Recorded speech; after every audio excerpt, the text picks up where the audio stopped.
Welcome to Technology Tools to Enhance Learning Outside the Classroom. We're going to go over a short video, 20-second clip, about integrating the community, home, and school through technology. For the learning in school. So a lot of what we're trying to say about kids' informal learning with new media is part of an already existing set of understandings that educators have of the importance of the home environment, for the peer environment, for the community, for learning that happens in schools. The question is, how can we be more active about linking those two together? And now, on to Sam.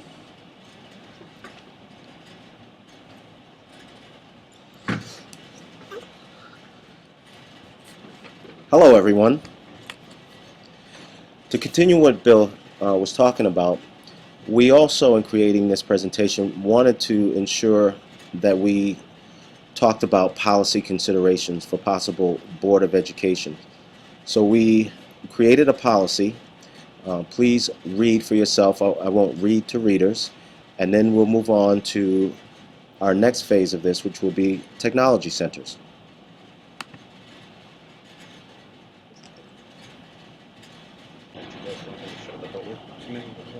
As you could see in this technology policy, students who do not have access to the required technology outside of school will not be penalized, and alternate modes of participation will be available. And we'll talk about those on the next slide.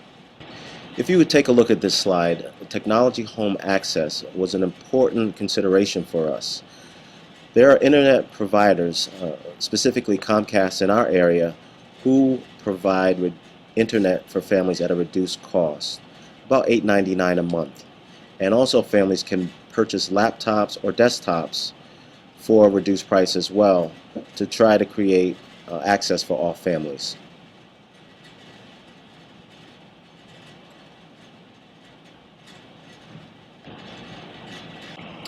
Thank you, Sam, for that information on technology policy. Now we get on to technology centers. What we'd like to do here is have a collaboration with the libraries or community centers, allowing for us to purchase laptops so that the district can strategically place laptops, Chromebooks, geographically based on the district's needs so that families and students have access beyond school hours to technology. This will not only build relationships with the community, families, but will also support students with activities, learning, outside projects. Students would be given time to work on projects and they're having access to the technology centers in a timely manner.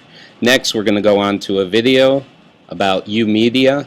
UMedia is a little different, but the idea behind a museum or a school or a community center as an access point for technology is what we're getting at here. And I can make it honestly. We need to think about supporting 21st century skill building for our patrons, such as civic engagement, global awareness, and critical thinking. I knew I wanted to do something with audio, but I didn't have the skills and I didn't have the tools that I needed to do what I wanted to do.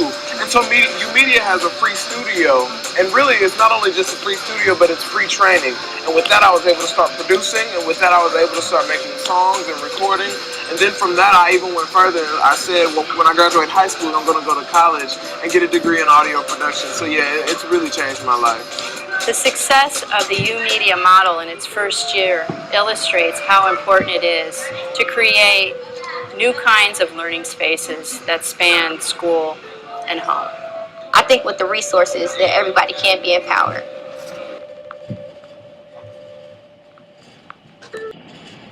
Hi everybody!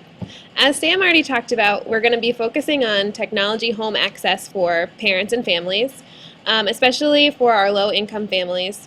Many internet companies provide discounts on internet, laptops, and other devices, and some even provide digital literacy training, which we are hoping to do as part of the district policies as well.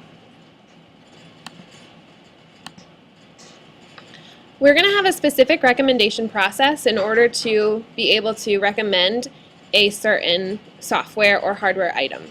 So first, the teacher needs to fill out the technology resource evaluation form, which Lene is going to show you in just a minute, and they will submit it to the curriculum and technology departments.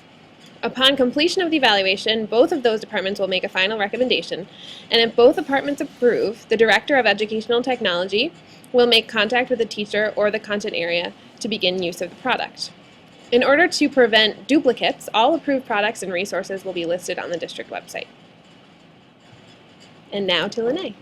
All right, so we created this rating form for evaluating the different resources that students can use at home. It has 3 sections. One is academic content, the second is materials, development, or usage, and the third is instructional features. So under the academic content, we're just asking people to check either it's not applicable, or we're going to give it a 1, 2, or 3 rating. 3 would be strongly recommended, whereas 1 would just be marginal. So under academic content, an example would be that the resource supports school improvement plan goals. It also, another section we have there is develops cultural understanding and global awareness by engaging with or displaying learners of different cultures. The second material is development or usage. An example we have under there is it allows students to interact, collaborate, and publish with peers, experts, and others, kind of like we're doing here. The third section, instructional features, just talks about how the students can use it for things like including appropriate adjustment to grade level of the student. So in other words, they can do some games and it does their level, or it will also help teachers save on their instructional time. In addition to the program evaluation tool that we created, we also looked into 2 different types of hardware tools, actually hardware and software tools. So the first thing we have here is the hardware tools. As you can see, they include things like mobile phones, handheld devices, as well as larger devices like tablets. The thing we have to be careful about as educators is these items are pricey, so we have to make sure we either get grants or we fund them appropriately, because not a lot of parents can afford to get these hardware devices. So we really have to be careful about how we include these in our process. The nice thing to note is that most students do have smartphones or some kind of access which they can use then to get to whatever website or app they need to for their schoolwork. In addition to the hardware, we also have different types of software. We have an annotated list for you that we've uploaded to Blackboard. We have highlighted, though, several types of software tools that you can use. So the first ones we looked at were the different types of apps. In apps, we looked at the iTunes U Courses, which is a program where students get tablets and then they are able to access their teacher pages through those tablets at any time. That's something that schools purchase, so that is a little bit costly because it does require tablets. The second piece for the apps is one that is the American Association for School Librarians, and this is actually a website that has compiled the best apps for all those students for tablets. And it could be range from anything from mathematics to social studies to science to foreign languages too, which is pretty cool for students to be able to access. The next piece of software tool we have is instructional videos. This is typically what most people are familiar with in terms of accessing technology at home. The first we have here is TeacherTube. TeacherTube is much like YouTube in that students can watch pre-made videos or teacher-uploaded videos. For example, this video that we're doing on Screencast-O-Matic could be uploaded to TeacherTube for any students to view at any time. So a lot of teachers do that. They'll flip their classroom and then put their videos on TeacherTube or YouTube. Additionally, there's Khan Academy, which is very much the same premise. Khan Academy allows students from all over the globe to access any videos that they want on science, technology, the arts. So they can go on and go from anything from simple addition and subtraction all the way up to differential equations and higher level postgraduate mathematics. So Khan Academy is really a fantastic resource for those people that cannot don't have access to the typical classroom that you see here. So we have another software tool. This is interactive blogs and social media sites. The first we chose was Edmodo. Edmodo is a fantastic program that allows students to talk to their teacher and other peers via a different program. They can go in, they can upload assignments, they can have group discussions, the teacher can post quizzes and ask questions. So Edmodo is really a fantastic tool for those of you who haven't heard of it. And also, one that we found that we thought was very interesting was EduBlogs. And EduBlogs allows teachers to create a blog where then they can have that student to student and student to teacher discourse throughout the course of the evening when students get home from class or they have questions about homework assignments. So both of these websites are really fantastic, and they create that kind of collaborative culture where students and teachers work together. Okay, so in addition to the software tools that Katie mentioned, there are also a few more things that we thought are very useful in bridging technology to homes. So one is the online text periodicals and journals, and we selected iBooks, which is a very convenient way for Apple users to access different books online and upload them to their devices. There's different varieties of books that are geared towards different grade levels, different subject areas, so the library is full of things that you can use. In addition to that, the Amazon app, which is similar, through Kindle, you can also upload, you can purchase, there are free things. The best part about that is there are used books. There are different ways you can access at a more cost-efficient way. So through Amazon, although you may need your username login if you choose to purchase something, you can browse the site freely, and instead of lugging around giant textbooks or keeping things in lockers, students can be able to readily access any print materials that they have. This is also very handy for your forgetful student who sometimes may not remember to bring a device home. They can access it from actually another digital tool.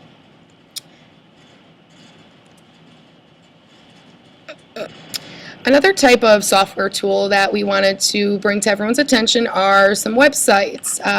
As Katie had mentioned earlier, the American Association of School Librarians, they listed a 2014 teaching and learning website, Best of the Best. So on here it is a list of different resources that are really focused on using innovation, creativity, and collaboration to foster improved teaching and learning.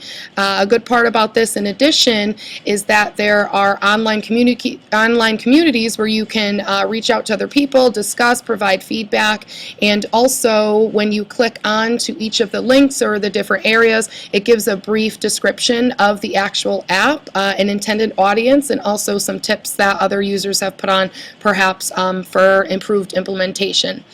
Another is the online safety pamphlet. As a parent or as an educator or as a student, online safety is huge. So being at home outside the realm of our browser blockers and filters and safety features, it is very important to access information about online safety so that parents are aware of the ways that their children can be exposed to things that they may not want them to be exposed to. Also, when students are uploading, being able to put strict confines on who is viewing their material, who can see them, and who they have access to. Our final slide about software tools, which I am getting to, is our file sharing. So as part of our group, we really stretched ourselves with our access to Google Docs and Google Drive. This is where people can share with one another. You can be working on the same project at the same time instead of having students at home waiting for emails from group members to upload parts of their presentation or things of that nature. So there's opportunities to share and communicate your work with all people wherever you would like to communicate them to. They're all nicely put together in one area, and also with Dropbox, which is the same feature that allows file sharing and communication of different ideas, projects, all in a nice collected area. So these are some software tools that we truly felt would be best to help us with bringing our communication, technology, and home piece. So those are just a few of the ideas we had about integrating technology into the classroom and outside of the classroom as well. We hope you enjoyed our presentation. Bye! Thanks!